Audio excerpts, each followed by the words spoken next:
E aí, pessoal, tudo bem? Passando aqui para dividir com vocês o vídeo da semana, que é pertinente ao artigo que subiu nas redes sociais da Ágora, nas minhas pessoais também, e o texto pertinente a esse vídeo está no site da Ágora.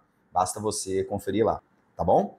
Como vocês sabem, nós estamos escrevendo e produzindo conteúdo sobre os regimes diferenciados de CBS e IBS. No caso agora, os regimes que têm redução de 60% na alíquota padrão. E o regime de hoje é o regime das produções nacionais artísticas, culturais, de eventos, jornalísticas e audiovisuais. No 139 da Lei Complementar 214, esse regime é tratado de maneira bem objetiva pela lei, como ela fez com boa parte dos regimes, e tem para si um regramento próprio, sobretudo com relação a quais são essas produções. Vamos lá. A primeira característica desse regime é o fato de não haver uma definição do que seja propriamente o seu conteúdo.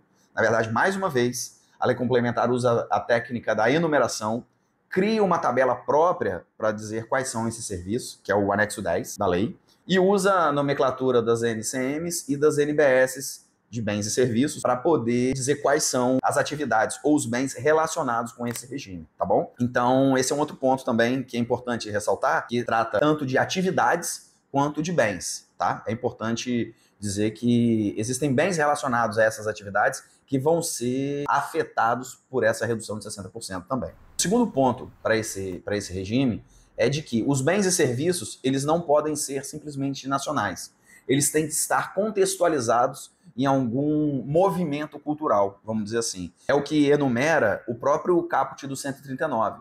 A gente vai ver lá que nos 8 incisos que ele tem, ele coloca situações em que os bens e serviços são considerados como de produção nacional, tá? Esse é um dado importante. E o terceiro ponto é exatamente a classificação de produção nacional que a própria lei faz questão de estipular.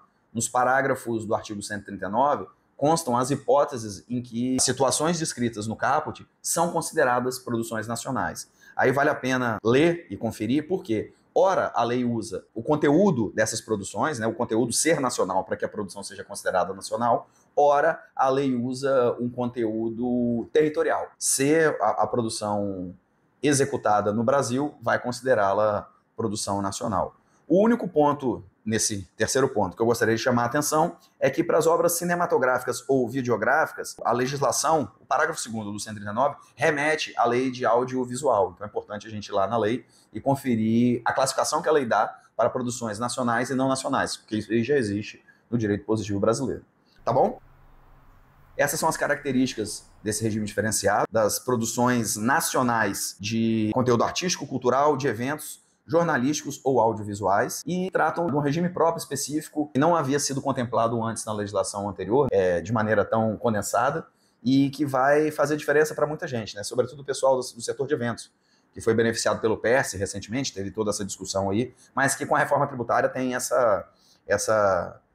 regime diferenciado que vai ser muito produtivo, tá bom? Espero que tenha sido bom para vocês e que a gente possa trocar mais figurinhas sobre esses conteúdos daqui para frente. Vamos avante.